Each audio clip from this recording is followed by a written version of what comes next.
Magpagpalang araw po. Sana po suportahan ninyo ang aking channel. Para po sa mga donation eto GCash number 092984676699. Para makapag-unlock pa tayo ng mga ang tagapagligtas. Kabanata 2181 hanggang Kabanata 2190. Kabanata 2181. Sa gilid ni Milo, malapit na siyang gumuho. Sa kanyang mga huling kritikal na sandali, tiyak na ginamit niya ang distress signal na mayroon siya sa kanya. Ang mga paputok ay bumaril sa langit na parang arrow at pagkatapos ay sumabog ng malakas na boom, pinalamutian ang madilim na kalangitan na may larawan ng isang cherry blossom. Sa oras na iyon, ang lahat ng puwersa ng Emsgate, kahit na naghahanda na matulog o sa kanilang paglalakbay, ay agad na gumamit ng kanilang mga diskarte upang makarating sa Milo sa lalong madaling panahon. Nang makita iyon, nagkatinginan sina Phoenix at Freya at tumango bago ilabas ang kanilang huling pamamaraan ng pagpatay. Namutla si Milo nang maramdaman niya ang dalawang nakakakilabot na mamamatay tao. Na enerhiya, ngunit wala siyang magawa kundi subukan ang kanyang makakaya na harangin. Ang mga ito. Sa kabila ng pagtakas sa nakakatakot na sword energy ni Freya, nataman pa rin siya sa kaliwang balikat ng pag-atake ni Phoenix, na sinundan ng nakakatakot na potensyal na enerhiya mula sa kanyang paligid. Sa kabilang larangan ng Matthew, na kanina pa walang kibo na nagtatanggol sa sarili, biglang ngumisi.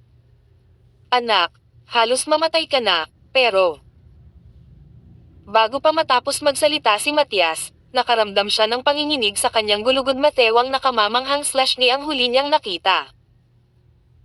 Sa sumunod na sandali, bigla niyang naramdaman ang pag-ikot ng mundo, at bago mawala ang kanyang kamalayan, nakita niya ang isang bangkay na walang ulo na nakatayo sa kanyang harapan.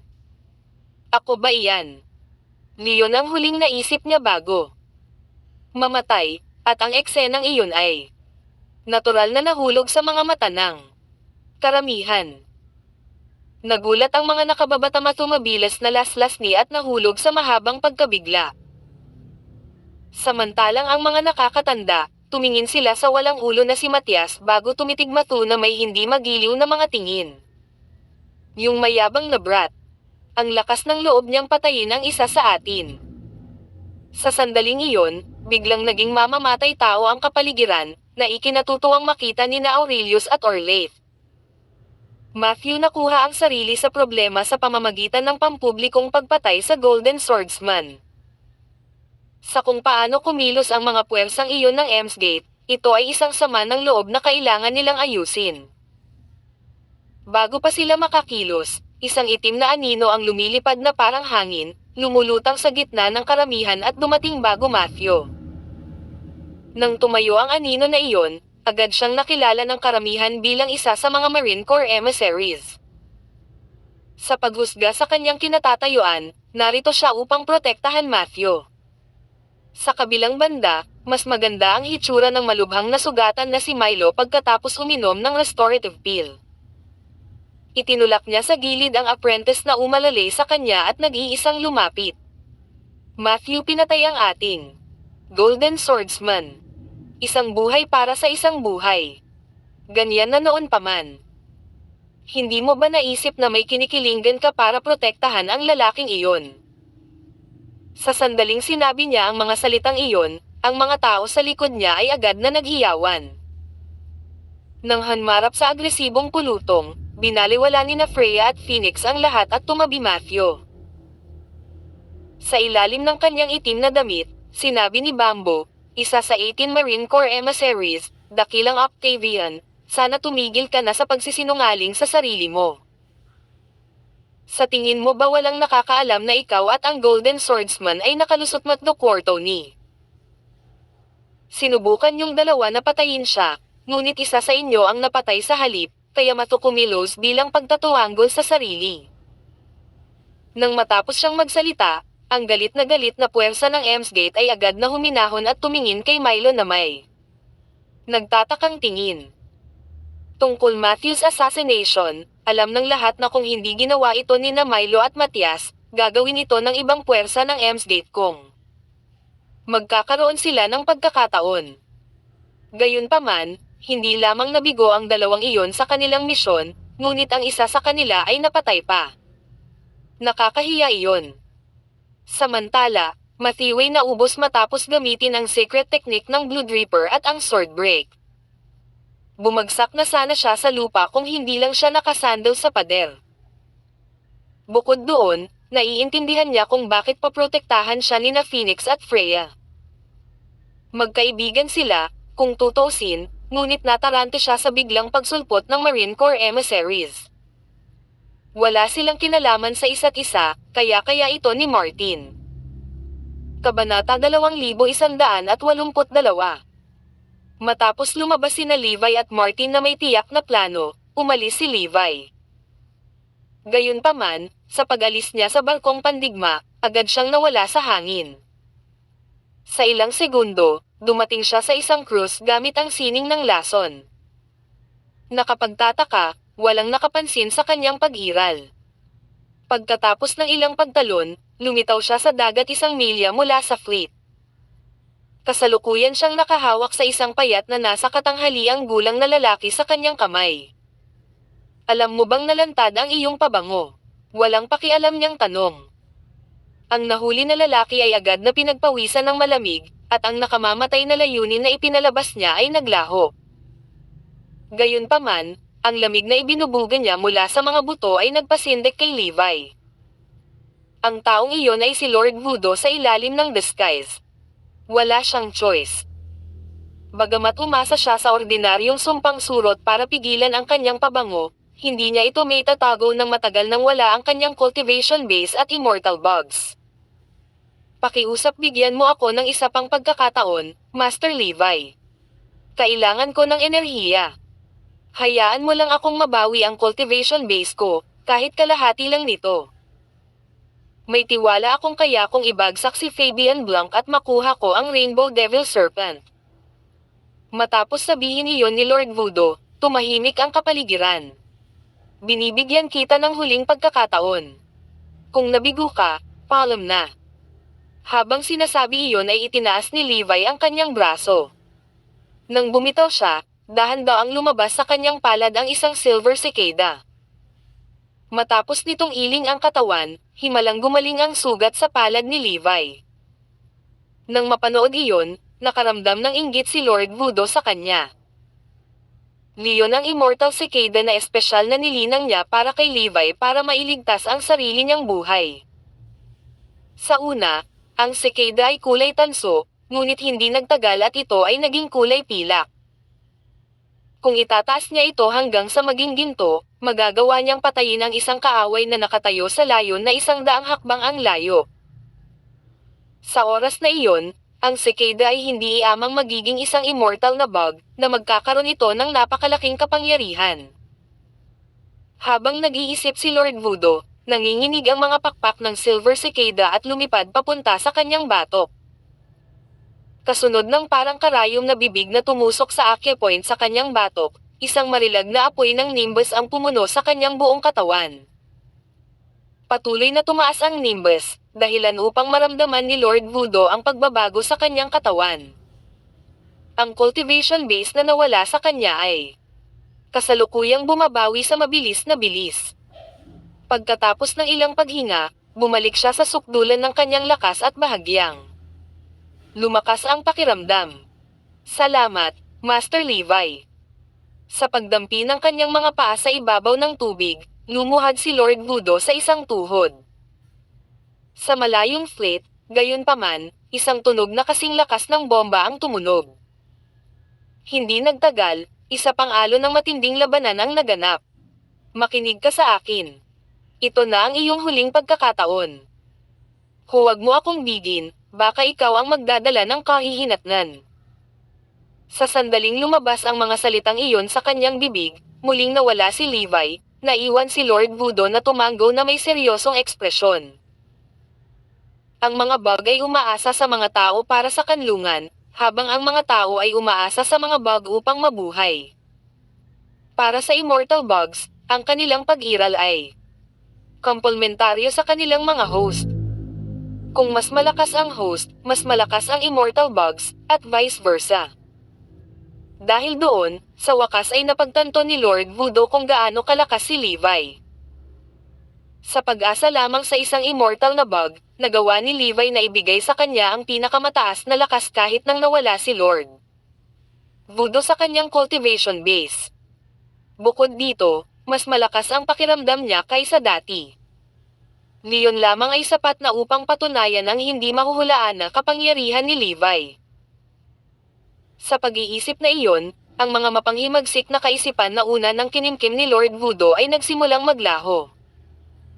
Marahil ang mas mahalaga, ang Silver Immortal Cicada ang dumapo sa acupoint sa kanyang batok. Hindi lang ito nagbigay sa kanya ng lakas, kundi kontrolado din nito ang kanyang buhay. Kabanata 2183. Nang maramdaman ang paggalaw, ito si Martin bago tumakbo palabas ng barko. Habang patuloy na bumabagsak ang kanyang katawan, ang pilak na Green Phoenix ay lumipad sa kanyang mga paa ng kasing bilis ng kidlat.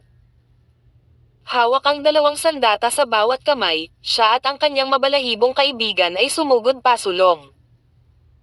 Noon, iyahat ng puwersa ng Emsgate ay nakatitig kay Milo ng masama.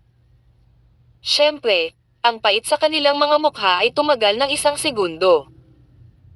Pagkatapos ng lahat, ang Octavian ay nagtataglay ng mataas na katayuan sa Emsgate. Hindi lamang niya naging taga-suporta ang nakakatakot na greatest family of Emsgate, ngunit isa rin siya sa mga tagapagmana ng Emsgate's God of War, ayon sa mga chismis. Kaya naman, gaano man kabigat ang kanilang dinadala, hindi sila nang ahas na ipahalata ito.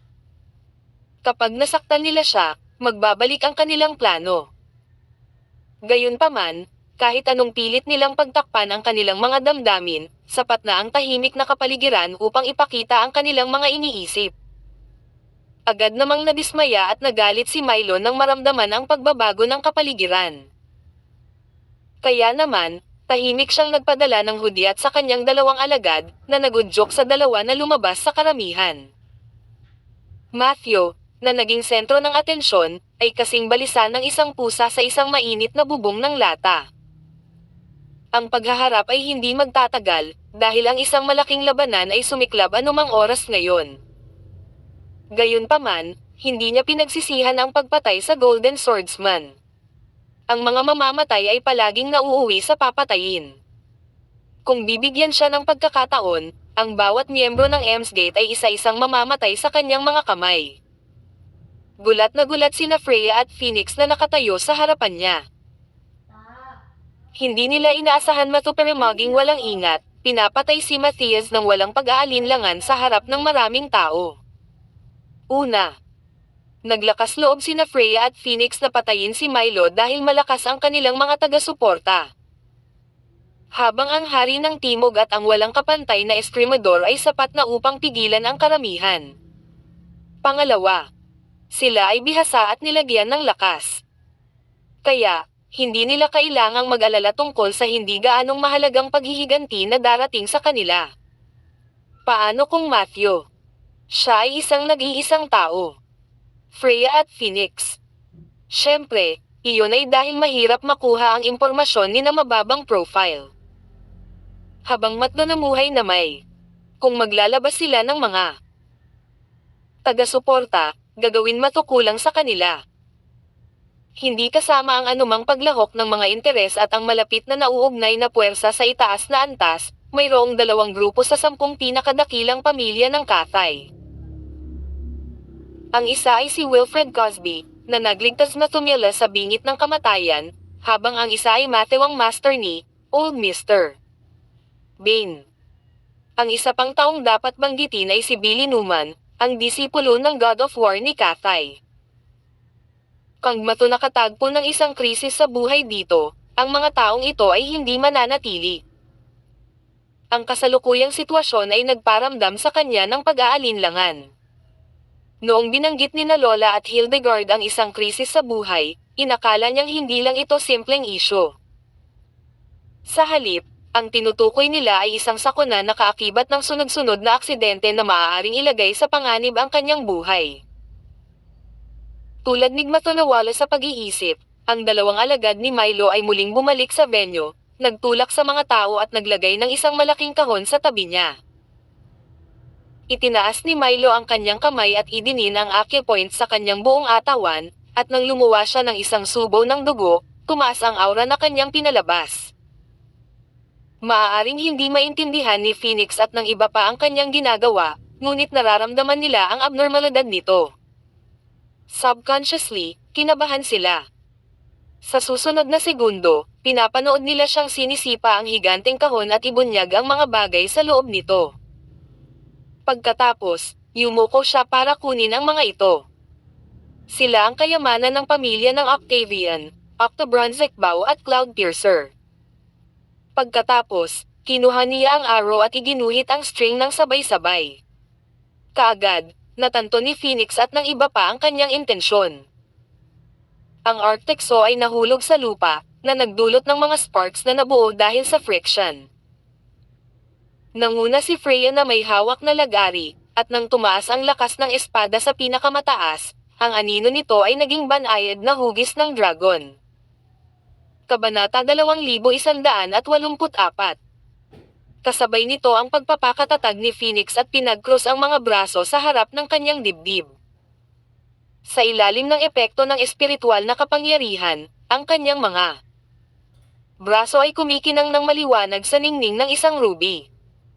Sa instance na iyon, si Milo, na nakatayo sa tapat niya, ay nabunot ng buo ang Octobronze bow.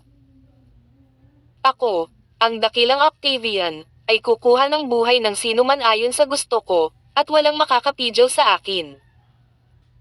Pagkatapos, isang apokaliptik na pangamba ang kumalat sa buong lugar habang ang mga bugzo ng hangin ay bumubulusok.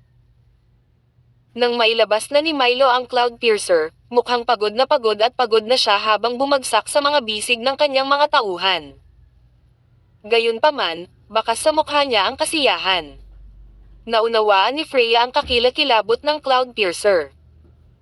Walang pag-aalinlangan, inipon niya ang iyahat ng kanyang lakas at inihagis ang kanyang Arctexo sa Cloudpiercer na kumikislap sa ere. Boom!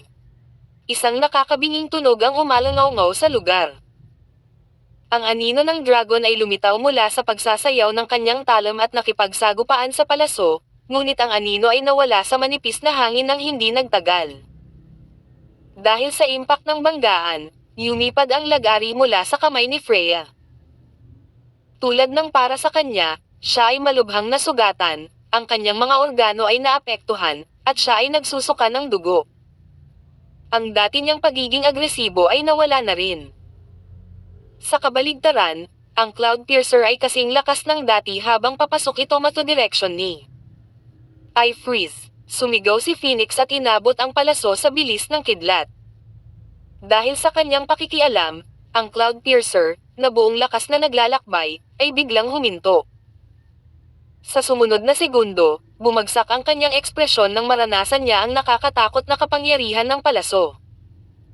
Napagtanto niyang hindi niya ito mapipigilan, kahit buong iakas niya. Habang binabalak niyang hawakan ang palaso gamit ang dalawang kamay habang bumagal ito, biglang lumakas ang palaso.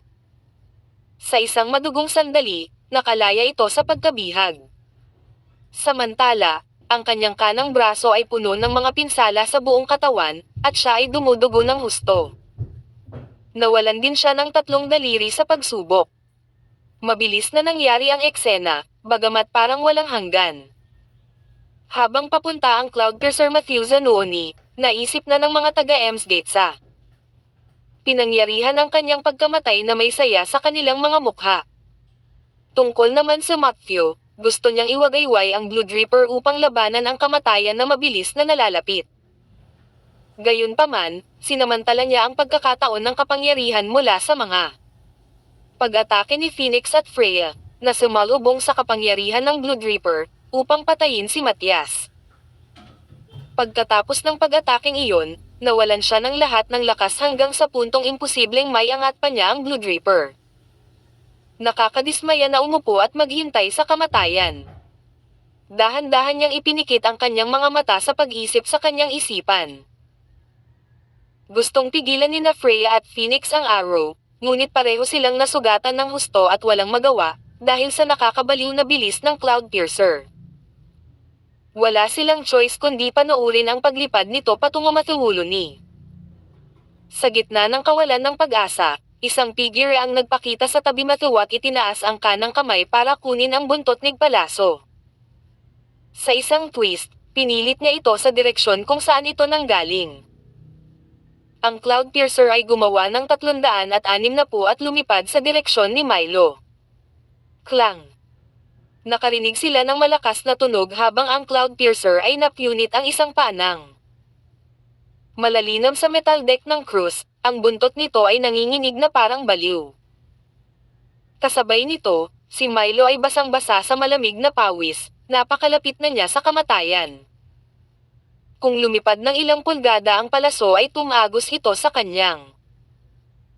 Samantala, ang mga mamamayan ng Emsgate ay nakangangasa kung paano madaling naharang ni Evie ang palaso. Siyempre, ang kanyang kakayahan na gawin ito ay bahagyang dahil ito ay hangina sa pamamagitan ng pag-atake ni Freya at Phoenix. Kabanata 2185. Pagkatapos matunalutes ang isang krisis, isang bagong sitwasyon ang naganap sa ibang lugar. Si Lord Voodoo, na nabawi ang kapangyarihan, ay pumasok sa cruise kung saan nakasakay si Fabian. Naghanap siya ng mga pagkakataong makipagkita kay Fabian sa Bainbridge, kahit na siya ay isang medyo walang kapangyarihang tao noon. Naisip niya na baka magkaroon siya ng pagkakataon laban kay Fabian tulong ng mga sinumpaang surot.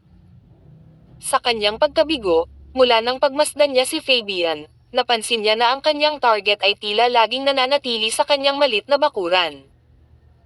Walang makalapit sa kanya maliban sa ilang lalaking kasama niya. Sa makatuwid, nagpa siya si Lord Voodoo na i-stalk siya at sa wakas ay pamnasok sa fleet sa tulong ng kay Levi. Sa kasamaang palad, napapaligiran siya ng mga martial expert. Hindi iyang siya nabigo na makahanap ng pagkakataong makamove on kay Fabian, kundi halos ilantad din niya ang sarili. Ngayon, naramdaman ang walang katapusang enerhiya na nabuo sa loob ng kanyang katawan. Nakaramdam siya ng paglakas ng kumpiyansa habang pinapagana niya ang daan-daang acupoints sa kanyang katawan gamit ang dalawang daliri. Ang mga acupoints na hindi na-access sa kanya ay aktibo na ngayon. Kasabay nito, ang mga sinumpaang surot na nakatago sa mga acupoint ay nagising.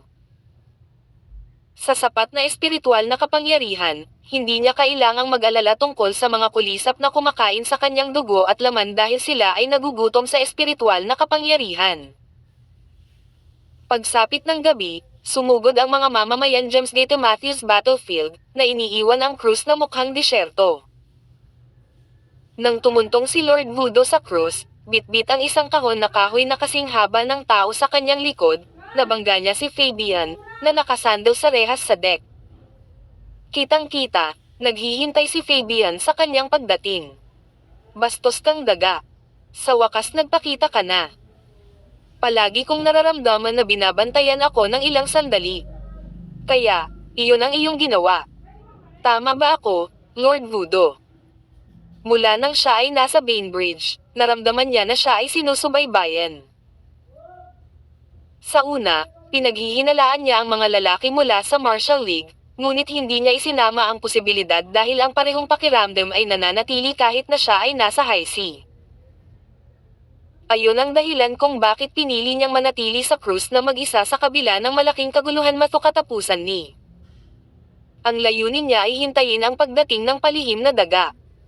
Gayunpaman, nagulat siya nang makitang si Lord Voodoo iyon. Ha ha ha. 2 dekada na kaming hindi nagkikita simula nung huli naming palm. Ganito ba ang pakikitungo mo sa dati mong kaibigan sa isang reunion? Ang balat sa Lord Voodoo ay nagsimulang gumapang, at ang hangin sa kanilang paligid ay naging isang lilam ng berdeng esmeralda. Lord Voodoo, ipinapayo ko sa iyo na linawin ang iyong intensyon. Hindi mo dapat pinangarap na makababa sa cruise na ito ng buhay pagkatapos ng lahat ng pag-stalk na iyon. Ipinakita ng Rainbow Devil Serpent na nakapatong sa balikat ni Fabian ang maliliit na pangi. El nito. Bata, hindi magandang maging mamamatay tao. Sa pamamagitan nito, itinaas ni Lord Voodoo ang isang daliri, at isang dalawang daliri ang lapad na ahas na may itim at puting mga guhitan nang lumabas mula sa kanyang manggas. Hindi man lang siya nag-abalang ilabas ang paksa ng Rainbow Devil Serpent.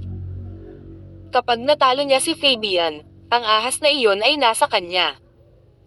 Hindi na kailangang pag-usapan part ito.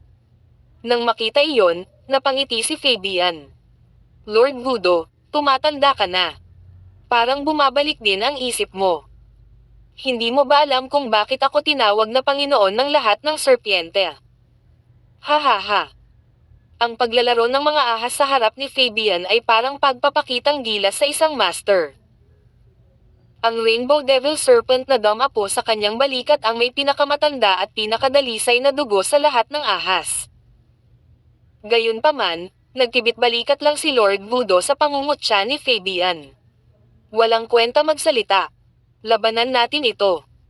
Gusto kong makita kung ang iyong lason o ang aking alindog ay nagwagi. Agad pagkatapos noon, ang monotonous na ahas sa kanyang harapan ay nagayos ng sarili.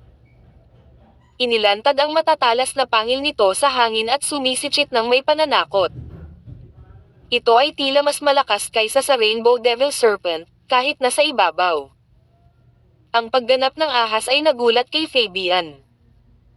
Nakakatuwang makita ang isang ahas na agresibong kumikilos sa presensya ng Rainbow Devil Serpent, at pinatunayan nito na si Lord Voodoo ang tunay na nangungunang eksperto sa Orleans.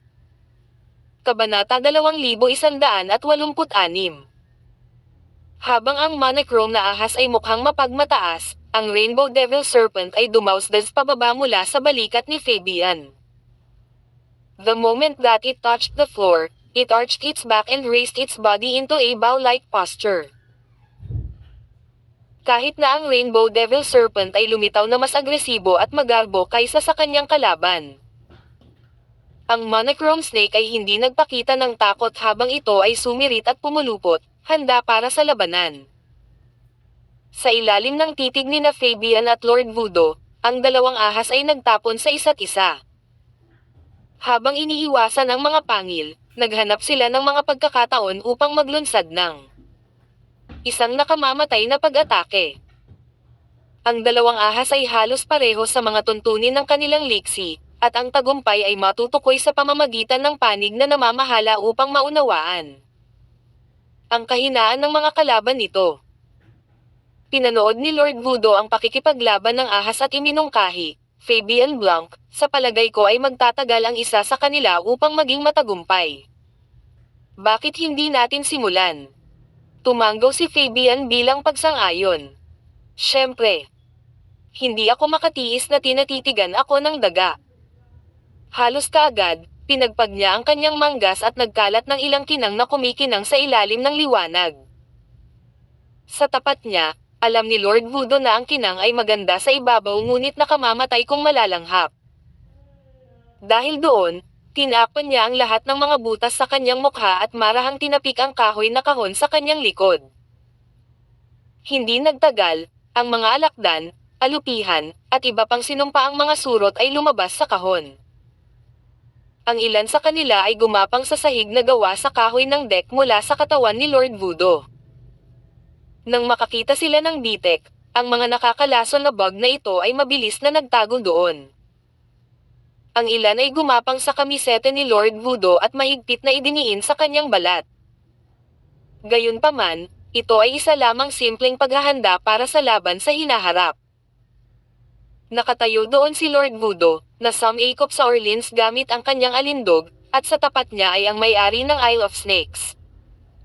Dahil sa kanilang kakayahan, hindi sila titigil sa puntong ito.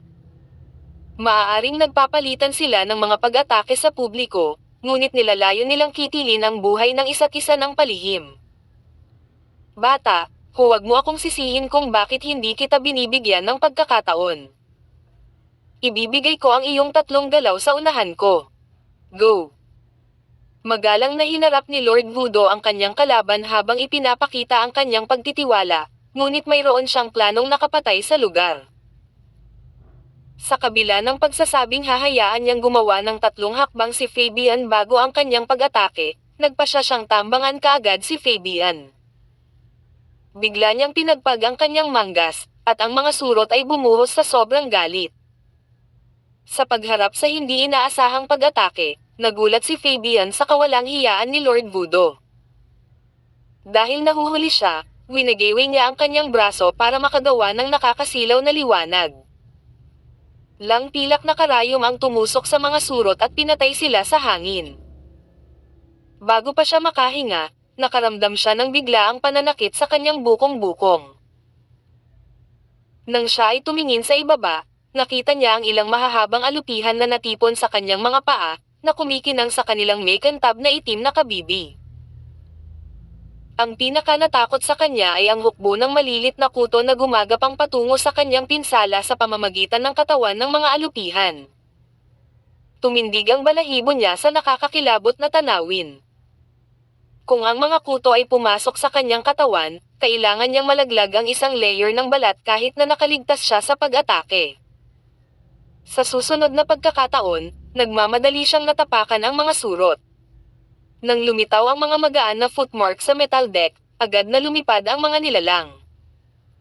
Sinamantala niya ang pagkakataong tumalon pabalik ay palayain ang sarili mula sa kayig ng mga surot. Sabay lagay ng kanang kamay sa bibig at pumikit ng malakas. Kaagad, isang esmeralda na ulap ang pinakawalan mula sa kanyang bibig at umaalingaw-ngaw sa hangin. Nakatayo sa tapat niya, si Lord Voodoo, na nagplanong salakayin siya, ay tumigil nang makita ang nakakalason na ulap na paparating sa kanyang direksyon. Tumalon siya sa gilid sa pagtatangkang umiwas sa ulap. Bilang kapalit, ang kanyang defensive action ay nagbigay kay Fabian ng sandali para makahinga. Kabanata 2187. Matapos tumalon si Fabian sa tuktok ng krus, agad siyang yumuko at mabilis na tinapik ang lahat ng acupoints sa kanyang kaliwang paa nang walang pag-aalinlangan. Sumunod, inilabas niya ang antidote pills sa loob ng kanyang jacket at nilunok ang mga ito. Matapos gawin ang lahat ng iyon, tuluyang hamupa ang maitim na pasa sa ilalim ng kanyang tuhod. Pinunasan niya ang pawis sa noo at gumaan ang pakiramdam. Masyado akong naging pabaya. Kung nahuli ko lang ang kaliwang binti ko ng 1 segundo, mawawala na ito ng tuluyan. Samantala, palihim siyang lumipat sa rehas sa gilid at itinago ang sarili sa tulong ng mga tablang kahoy. Sa sandaling iyon, naabutan ni Lord Voodoo at tumuntong sa tuktok na kubyerta. Gayunpaman, si Fabian ay wala kahit saan. Tatalikod na sana siya at ipagpatuloy ang paghahanap, pero bigla siyang na-goosebumps. Sinunod niya ang kutob niya at umikot siya ng suntok. Gayunpaman, si Fabian ang nanguna sa pananambang at matagumpay na naiwasan ang ganting atake. Sunod, ibinato niya ang kanyang suntok sa kaliwang dibdib ni Lord Voodoo. Ang pag-atake na may layuning pumatay ay ikinagulat ni Lord Voodoo, na wala nang natitirang oras para umiwas dahil napakalapit nila sa isa't isa. Kung kukuha siya ng suntok, alam niyang mamamatay siya kaagad sa lugar. Umalis na walang pagpipilian. Inayos niya ang mga isinumpang kulisap sa kanyang balat na magtipon sa harap ng kanyang dibdib habang sinubukan niyang igalaw ang kanyang katawan sa pagtatangkang iwasan ang suntok ni Fabian. Sa susunod na segundo, ang signature na 1-inch punch ay dumapo kay Lord Voodoo, at may 2 suntok doon. Ang unang suntok, na nagmumula mismo sa ubod ng lakas ni Fabian, ay upang iwaksi ang mga nagkukumpulang bug na nagpoprotekta sa dibdib ni Lord Voodoo. At ang pangalawang suntok na dumapo kaagad pagkatapos ay ang aktwal na suntok na idinisenyo upang alisin ang buhay ni Lord Voodoo. Naramdaman ni Lord Voodoo na durog ang kanyang mga organo. Kahit na sinubukan niya ang kanyang makakaya na ilayo ang kanyang mahalagang bahagi mula sa direktang linya ng pag-atake, ang nakakagulat na puwersa ay nagpatigil pa rin sa kanyang puso. Napatras siya ng 30 hakbang bago siya huminto, at bago niya ito namalayan, naramdaman niya ang isang metal na lasa sa kanyang lalamunan, na sinamahan ng mga subo ng dugo mamaya. Naglaho ang lahat ng kulay sa mukha niya nang harapin niya ang pangungutya ni Fabian. Paano iyon, Lord Voodoo? Mata sa mata. Mahusay kong naisagawa iyon, tama ba? Pinunasan ni Lord Voodoo ang dugo sa kanyang labi at ibinalik ang panunuya. Emph. An ambush is a lowly strategy, galit na wika niya, wala siyang nararamdamang guilt sa ginawa niya kay Fabian kanina sa laban. Nako, Lord Voodoo, nagsisinungaling ka sa iyong sarili. Speaking of ambush, ikaw ang nagsimula. Bilang junior mo, ginagaya lang kita. Walang ekspresyon si Fabian, ngunit pinagsisisihan niyang hinayaan niyang makaapekto sa kanyang mga pag-atake ang pinsala sa kanyang kaliwang paa. O kung hindi, si Lord Voodoo ay patay na ngayon. Si Lord Voodoo ay nagbahagi ng katulad na damdamin. Ang mga alupihan na ginamit niya sa pag-ambus ng maaga ay mga makamandag na nilalang. Ngunit sila ay hindi sanay, at nang walang tulong ng espiritual na kapangyarihan, ang mga lason sa kanilang mga katawan ay hindi sapat na malakas. Gayunpaman, kailangan niya ng puro lason upang magdulot ng nakamamatay na pinsala kay Fabian. Walang silbi ang karaniwang sakit na naranasan niya ngayon. Ayon sa natural na hierarchy ng uri ng mga pag-atake, ang puro lason ay mapanganib kay Fabian, na maraming taon nang sinanay sa toxicology, ngunit hindi ito nagbabanta sa buhay. Sa pag-iisip na iyon, nakibahagi sila sa ikalawang round ng labanan, na nauwi sa isang tabla. Sila ay gumawa ng maruming panlilinlang sa isa't isa, ngunit ang etika at patas na paglalaro ay walang halaga kumpara sa buhay at kamatayan sa larangan.ng digmaan. Kabanata 2188. Ang labanan sa pagitan ng mga ahas ay uminit habang ang kanilang mga may-ari ay nakakulong sa isang labanan. Matapos ang ilang nakakapagod na pag-atake at depensa, napansin ng Rainbow Devil Serpent na pagod na ang kalaban nito. Kaya, sanmuko ito sa mga direktang pag-atake at piniling dumulas pabalik-balik sa harap ng Monochrome Snake. Kasabay nito, ang Monochrome Snake ay mabilis na nawawalan ng tibay mula sa pag-atake. Pumasok ito sa isang nakakalason na siklo, habang bumababa ang enerhiya nito, kailangan nitong harapin ang mas madalas na pag-atake mula sa kalaban nito. Sa pagkakataong ito, wala itong magagawa kundi ipagpatuloy ang pag-atake upang hindi ito mabiktima ng kalaban. Pagkatapos ng 10 round ng labanan, ang kapasidad ng Monochrome Snake na umatake ay malapit sa wala. Sa puntong ito, sinimulan ng Rainbow Devil Serpent ang pag-atake nito. Gumalaw ito at yumoko sa likod nito. Gamit ang kalansing ng buntot, itinapon nito ang sarili sa kalaban. Bago pa makatalikod ang Monochrome Snake, ibinaon ng Rainbow Devil Serpent ang malilit nitong pangil sa puso ng kalaban. Ang mga ahas ay tahimik, ngunit ang kanilang hininga ay malakas. Sinamahan ng isang kalabog, ang Monochrome Snake ay pinilipat ang katawan nito sa matinding paghihirap. Matapos ang ilang paghinga, hindi na ito nagpumiglas. Bilang panalo, umakyat ang Rainbow Devil Serpent sa ulo ng kalaban nito para magpakitang gilas. Pagkatapos, tumiklop ito at lumubog sa malawak na bibig ng natalo na nitong kalaban. Nang muli itong lumitaw, may hawak itong berdeng gallbladder sa kanyang bibig. Matapos iling ang ulo ay tumagilid ito at nilunok ang mga samsam. Ang mga labi ng Monochrome na ahas sa ilalim nito ay nakahiga sa isang pool ng dugo. Kaya, ang paghaharap sa pagitan ng dalawang ahas ay natapos na. Hindi nagulat si Lord Voodoo sa kinalabasan dahil ang Monochrome Snake ay ilang antas sa ilalim ng Rainbow Devil Serpent. Kung hindi niya pinakain ang Monochrome Snake ng napakalaking bilang ng mga sinumpaang surot upang pasiglahin ang potensyal nito, mas maaga itong tumiklop. Ang orihinal niyang plano ay ilabas ang Monochrome Snake para pigilan ang Rainbow Devil Serpent, na masyadong mapanganib. Hindi iamang ang lason nito ay lubhang nakakalason, ngunit ang bilis nito ay kasing bilis din ng kidlat. Ang isang kagat ay sapat na upang maging nakamamatay, kahit na ang singaw na nagmumula sa katawan lamang nito ay maaaring lason sa isang karaniwang nasa hustong gulang na nakatayo ng medyo malapit. Sa kasamaang palad, ang mga bagay ay hindi nangyari ayon sa plano. Kahit na pinigilan ang Rainbow Devil Serpent gaya ng inaasahan. At nagawa rin ni Lord Voodoo na tambangan at salakayin si Fabian, nasaktan din siya ng husto sa palihim na pag-atake ni Fabian sa isang sandali ng kawalang ingat. Sa oras na ito, sinisikap ni Fabian ang kanyang pinsala sa binti habang sinusubukang alisin ang lason sa kanyang katawan, habang ginagamit ni Lord Voodoo ang mga sinumpaang surot sa kanyang katawan upang pagalingin kanyang panloob na pinsala. Walang sino man sa kanila ang gustong kumilos, dahil inaabangan nila ang isa't isa na gagawa ng pag-atake. Napangiti si Fabian matapos niyang masaksihan ang pagkapanalo ng kanyang pinakamamahal na alaga. Nasa recovery mode silang dalawa si Fabian, dahil sa kanyang tangkad at tulong mula sa Rainbow Devil Serpent, ay tila nakita na ang kalalabasan. Lord Voodoo. Mukhang ako ang nanalo. Nang itaas niya ang kanyang kamay para utusan ang kanyang pinakamamahal na alaga na umatake, bigla niyang naramdaman ang panghihina ng ahas. Lumingon siya upang makita ang Rainbow Devil Serpent na iginagalo ang katawan nito at iling-iling na parang lasing. Nang makita iyon, ngumiti si Lord Voodoo ng isang nasisiyahang ngiti.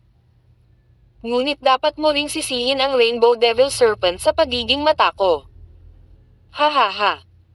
Bagamat nabigo ang kanyang unang diskarte, nagtagumpay ang kanyang pangalawang plano.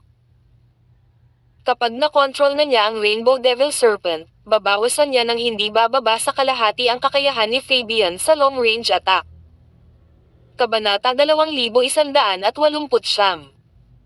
Si Lord Voodoo ay hindi ganap na hindi handa pagkatapos ng mahabang pakikipaglaban kay Fabian. Alam niya na ang kanyang ahas ay hindi katugma kay Fabian, at hindi siya kasing husay ng kanyang kalaban sa ahas, ngunit mas maunlad siya sa kaalaman ng mga anteng-anteng. Ang gallbladder ang asensya ng ahas na lalamunan ng kalaban nito pagkatapos ng pagkatalo, at kukunin ng kalaban ang gallbladder sa iba't ibang paraan.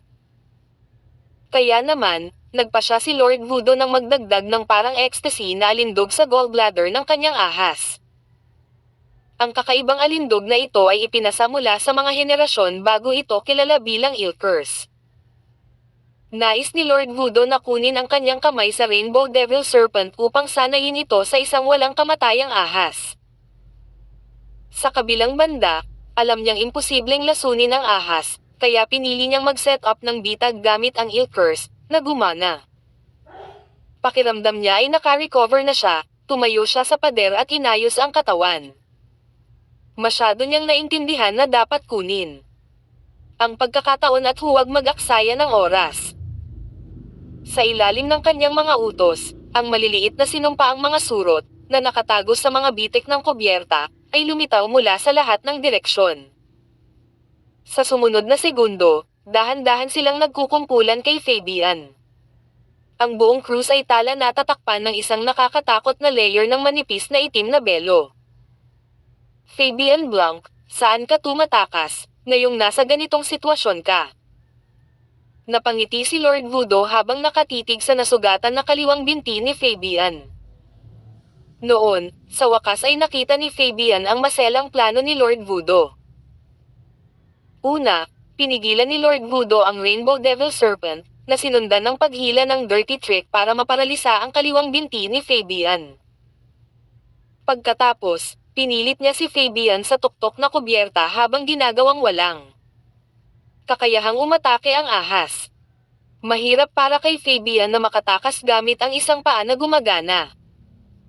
Ang isang diskarte ay humantong sa isa pa, at siya ay na-corner.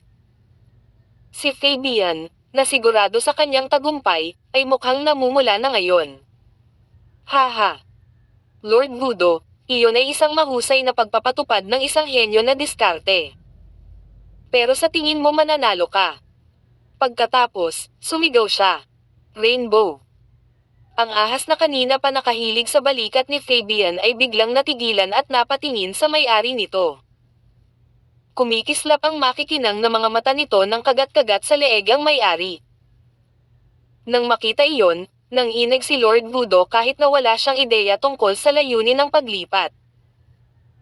Leon ang unang pagkakataon sa kanyang buhay na nakakita siya ng isang lalaking nag-utos sa Rainbow Devil Serpent na kagatin ang kanyang sarili. Nang matanggap ni Fabian ang kamandag mula sa pinakamamahal nitong alaga, nagbago ang kanyang mukha. Sa loob ng isang segundo, iminulat ni Fabian ang kanyang mga mata, at ang kanyang katawan ay sumabog na parang isang lobo. Ang makulay na nakamamatay na gas sa kanyang katawan ay tumagos sa hangin sa kanilang paligid sa bilis ng kidlat. Samantalang ang mga sinumpaang bug na nadikit sa gas ay natutunaw na parang mga snowflake. Ang nakakatakot na lason ay natakot kay Lord Voodoo, na tiniis ang matinding sakit mula sa panloob ng mga pinsala at tumakas ng walang pag-aalinlangan. Sa ilang pitik at talon, napadpad siya sa isa pang krus. Pagkadistansya kay Fabian ay mabilis niyang inilabas ang dagger na ikinabot sa kanyang bewang. Pagkatapos, kinagat niya ang bala at pinutol ang laman sa kanyang balat na naapektuhan ng nakal-alasong gas. Leon ay isang malapit na tawag. Kung kumilos pa siya ng mas mabagal, matutunaw na sana siya sa kawalan tulad ng mga sinumpa niyang surot. Ang karamihan sa mga dalubhasang mga ngaso ay palaging nagpapakita ng kanilang sarili bilang biktima. Kabanata 2170. Sa kabilang banda, tumalon si Martin pababa mula sa likod ng Green Phoenix pagkatapos ni Levi at agad na umakyat sa Matthew. Ang mga Marine Corps emissaries na sumunod malapit sa likod ay bumuo ng isang protection na hadlang sa harap ni Matthew. Gayunpaman, lumilitaw na wala sina Phoenix at Freya dahil kinailangan nilang magpagamot para sa kanilang matinding pinsala. Sa venue, ang emisaryo na nagngangalang Bambo ay pumunta kay Martin at nagbulungan. Matapos marinig ni Martin ang kronolohiya ng mga pangyayari, nagbigay siya matuwisang tingin ng papuri. Mabuting anak. Ang tangkad mo ng tatay mo. Siya ay matapang at mapagpasyahan din. Matapos ang ilang sandali ng katahimikan, ang manager ng Bedens, na kanina pa nakatingin sa gilid, ay naglakad papunta sa harapan. Ginoo. Numant at Master Levi, Matthew, pinatay ni Larson ang mga matatanda ng nakatagong angkan sa Land of Divinity. Kung hindi natin sila ipaghihiganti, hindi natin kayang harapin ang ating sarili. Ito ay magiging isang kahihiyan din sa ating bansa. Bilang initiator at pinuno ng Murder Crow, kailangan niyang magsalita para sa mga taong nasa kanyang panig. Siyempre, hindi siya nasisiyahan sa dakilang Octavian at Golden Swordsman, na pinaslang matapos ang isang nabigong pagpatay sa isang nakababatang practitioner. Sila ay isang kahihiyan sa Land of Divinity. Nang marinig iyon, natahimik si Martin at umiling. Narinig namin ang tungkol sa paglalahad ng mga kaganapan. Mr. Manager, hindi ka dapat gumawa ng gulo. Tumanggaw si Levi. Patay na siya, kaya ilagay natin ito sa likod natin. Ang parehong mga hari ay nagkakaisa sa kanilang paninindigan upang protektahan Matthew. Kung pinayagan nilang kunin ng mga bedan Matthew's life, magiging insulto iyon kay Katay. Nang matapos silang magsalita, mukhang hindi nasisiyahan ang mga mamamayan ng Emsgate ngunit alam nilang wala silang pagkakataong matnubuhay ni. Ang 7 mga sugo, sa ibabaw ng kapangyarihan ng hari ng Rivnia, ay magbibigay sa kanila ng problema. Hindi lang iyon, naroon si Levi at ang kanyang Flaming Guardians. Kahit na maaari silang manalo sa kanilang napakaraming mga lalaki, ito ay magiging isang Pyrrhic na tagumpay sa pinakamahusay.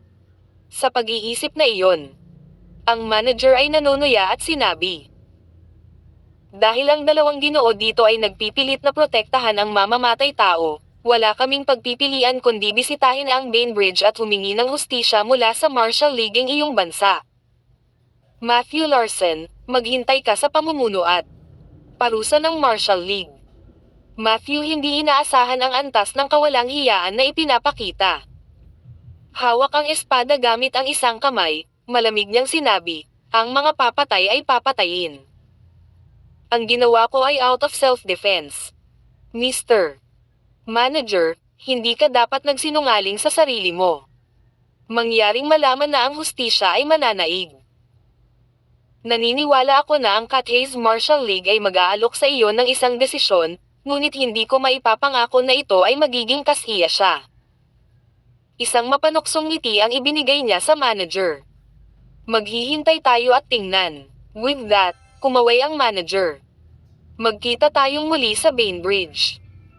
Sana may tiwala ka pa rin na kausapin ako sa ganoong paraan. Matthew walang magawang umiling sa mayabang na salita ng manager. Matitikman nila ang kapangyarihan ng Martial League sa Bainbridge. Ang grupong ito ng mga baguhan ay matatanggal kaagad kung sinubukan nilang pukawin ang gulo. Bukod dito, ang kanyang pinakamalaking taga-suporta ay nasa Bainbridge. Bukod sa Matthew, hindi nakaimik ang dalawang hari sa kabastusan ng manager, na parang i-pressure niya ang Martial League. Tanging ang mga maaaring magpakita ng gayong walang muwang na tapang. Gayunpaman, naiba ang opinyon ng mga Beden dahil kumpiyansa sila sa kanilang paglalakbay sa Bainbridge. Pagkatapos magsalita ng manager, nagpakita ang ilang disipulo mula sa Golden Sword Sect na may dalang kabaong at iniligpit ang katawan ng Golden Swordsman. Pagkatapos, unmalas sila na may galit. Puno ng mga bagong sama ng loob at masamang dugo, binaril ng mga Beden matuwilang nakamamatay na tingin.